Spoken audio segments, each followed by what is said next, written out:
Oke, assalamualaikum warahmatullahi wabarakatuh. Ini baru pulang dari lapangan ya, menuju ke kantor untuk absen tentunya.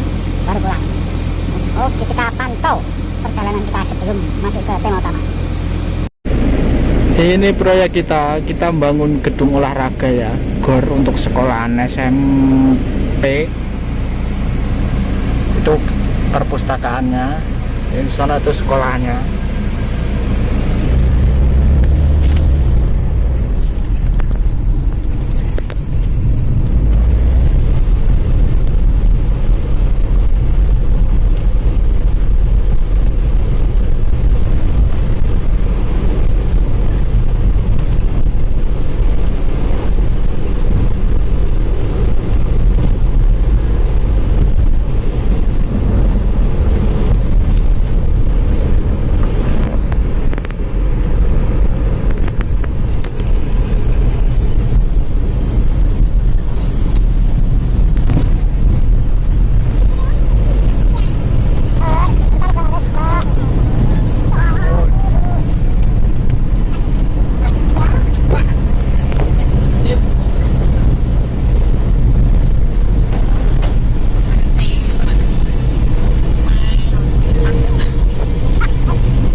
Tentunya di DKI Naruh Channel. Oke.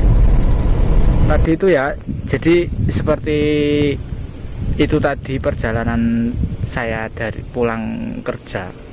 Jadi naik mobil 1 jam, terus di kantor tadi absen untuk pulang, baru pulang. Ini juga pulang masih di tengah jalan, mampir nyempetin mampir buat ngonten supaya nanti sampai rumah tinggal beres-beres, tinggal main ya kan.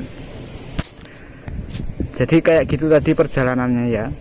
Jadi jangan pernah berpikir waktu mau ke Jepang tuh isinya kota kayak yang ada di komik-komik itu, apa manga-manga itu isinya Tokyo dan lain-lain. Kebanyakan sih ya kalian dapatnya malah di wilayah pedesaan kayak begini. Jadi isinya cuma perkebunan, terus ya sawah lah, isinya masih desa gitu, bukan kota gede. Kebanyakan sih seperti itu. Jadi ya banyak juga yang di kota, cuma lebih banyak yang dapatnya di desa. Jadi jangan berekspektasi soal kota-kota melulu ya. Oke, pada pembahasan kali ini seperti lanjutan minggu lalu soal SO ya, lanjutan yang kemarin dari LPK. Kalau udah lulus SO ini saya bahas apa aja kegiatannya di SO. Oh ya, satu lagi yang mau saya sampaikan, begitu kalian di LPK yang non SO terus tes SO lalu lolos, itu nggak langsung kalian pendidikan di SO ya, kecuali SO yang sifatnya ready stock atau apa namanya, dia nyetok siswa terus ada job turun baru dikirim gitu, mungkin lulus langsung belajar di SO. Tapi kalau yang dari LPK non SO terus ikut di SO itu, misalnya lolos tes tahap kedua, tes masuk wawancara SO, itu nggak langsung pendidikan di SO. Jadi kalian begitu ada pengumuman lulus,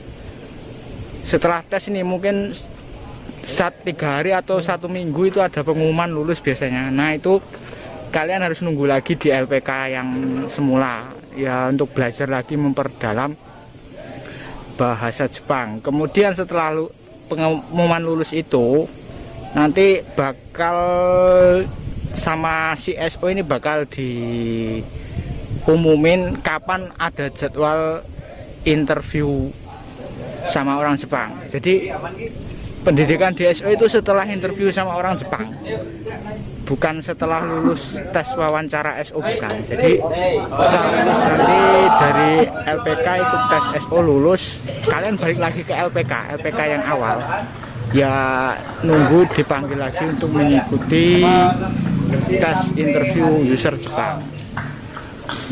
Nah biasanya sih satu bulan ya, 1 bulan setelah lulus itu nanti ada tes interview user Jepang. Nanti kalau lulus udah tanda tangan kontrak, udah lulus nih, tes interview sama orang Jepang, baru deh kalian pendidikan di SO. Nah itu baru masuk deh itu apa namanya, hal-hal pembayaran di SO yang sekitar 30 juta untuk job 3 tahun dan 1,5-nya kalau untuk job 1 tahun gitu. Yaitu kurang lebih ya 30 juta, yaitu ada yang lebih mahal, ada yang lebih murah, itu tergantung kebijakan SO. Dan itu biasanya sih udah termasuk uang makan dan asrama ya, jadi 30 juta itu udah masuk. Tapi ada beberapa SO yang soal paspor, visa itu nggak dimasukkan ke 30 juta itu enggak, jadi masih ada biaya tambahan untuk paspor dan visa. Dan tambahan-tambahan lain sih masih ada tentunya ya, seperti keperluan belajar, terus biasanya seragam juga, seragam ya itu rundingan kelas kalian masing-masing, itu biasanya masih ada biaya tambahan. Enggak 30 juta itu enggak bersih, enggak, masih ada tambah-tambahannya.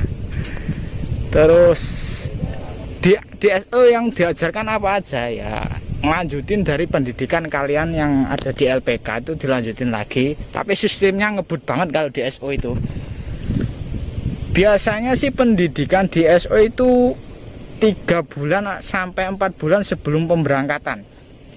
Jadi 3 bulan sampai 4 bulan itu sistemnya belajar bahasa Jepang ngebut banget.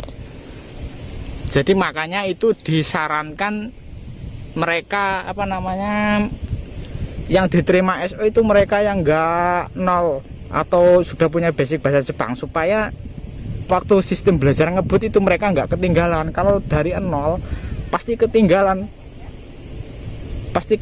bab, dan itu menyusahkan diri sendiri. Jadi gitu, makanya SO nggak mau ngambil yang nggak punya basic bahasa Jepang gitu. Terus selain pembelajaran bahasa Jepang, di SO juga diajarkan soal budaya Jepang, terus kedisiplinan dan apa namanya, latihan fisik ya. Biasanya di SO itu ya seperti latihan militer, bahkan ada beberapa SO yang memang pelatihnya itu militer ya. Kita ke pagi-pagi itu subuh itu udah bangun, kita piket, jadwal piket, terus olahraga ya, lari-lari, terus lompat-lompat ya, pokoknya peningkatan fisik gitulah. Isinya olahraga, bersih-bersih, pokoknya disiplin banget di SO itu. Dan di situ juga budaya Jepang seperti apa namanya, senpai kohai atau senior junior itu diterapkan. Jadi kenapa? Karena memang di Jepang itu senpai kohai atau junior senior itu memang ada kastanya. Jadi di SO itu mulai dilatih di situ, gimana si junior ini nurut banget sama seniornya. Dan di Jepang juga kayak gitu. Jadi di Jepang itu nggak main-main soal senioritas, itu benar-benar diterapkan. Terus di SO sendiri, soal biaya talangan kan biasanya ini ribet, apa namanya, pasti sering ada postingan soal biaya talangan. Jadi zaman sekarang sepertinya kebanyakan SO itu menyediakan yang namanya biaya talangan. Dan itu sebenarnya kebanyakan SO itu bukan SO-nya ya yang menyediakan dana talangan, itu bukan SO-nya. Jadi begitu kalian udah masuk SO kan, itu kan otomatis kalian udah tanda tangan kontrak kerja karena udah lulus interview sama orang Jepang. Nanti ada beberapa mungkin bank, koperasi dan lain-lain yang kerjasama sama si SO itu. Jadi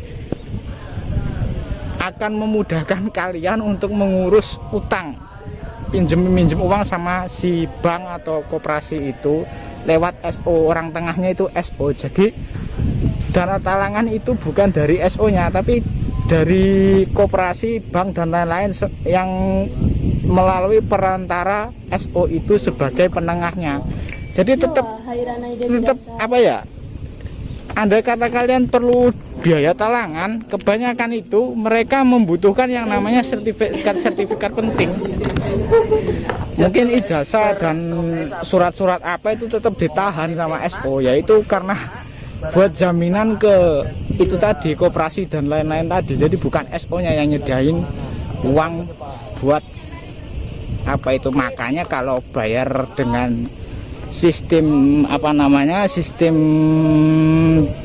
dana talang itu pasti lebih banyak. Misalnya normalnya bayar cash ini 30 juta gitu, kalau pakai dana talang bisa jadi 35 juta bahkan lebih, karena mereka kerjasama sama si itu tadi ya gitu.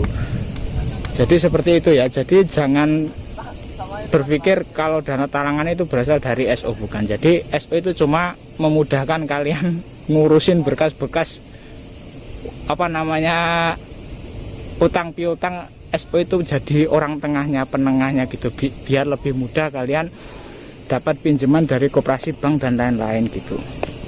Dan SO juga sebagai sarana kalau kalian ngurus-ngurus paspor, visa itu kalau sudah dapat surat pengantar dari SO itu nggak ribet. Tapi kalau nggak lewat pengantar SO kan kalian harus ribet, harus interview aneh-aneh dan lain-lain. Kalau udah ada surat pengantar dari SO itu ya tinggal datang, antri, nanti dapat stempel gitu aja.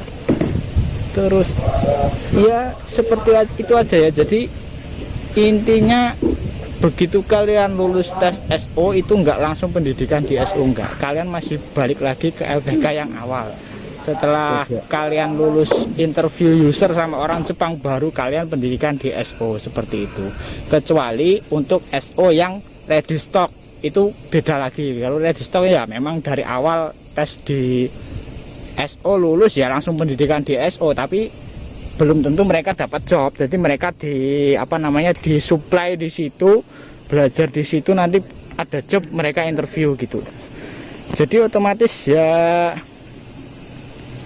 apa namanya ya bukan otomatis siapa ya, susah dijelaskan. Pokoknya